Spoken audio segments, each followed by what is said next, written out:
A person is dead after what sheriff's deputies are calling a homicide in a burned-down home in Hawthorne. TV 20's Ethan Badowski is live tonight in the studio. And Ethan, what are the deputies searching for? Police are searching for this 2008 Saturn Sky that belongs to 69-year-old Lewis Stackhouse. Stackhouse is also the owner of this home that burned down in what sheriff's deputies are calling a homicide. Fire rescue crews responded to the fire around 9 a.m. Sunday morning and discovered a body inside. Detectives have been unable to identify the body, and it remains unclear whether Stackhouse is on the run or the victim in the fire. It just shows me that it can happen to anybody. It shows me that, you could wake up tomorrow to your house being burnt down by some crazy dude.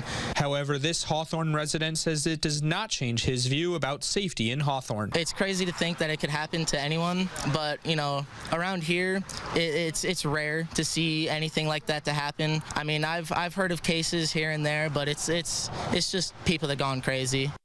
Detectives are still searching the house for evidence, and for this 2008 Saturn Sky, they believe is being driven by the person who committed this crime. Live in the studio, Ethan Badowski, TV 20 News.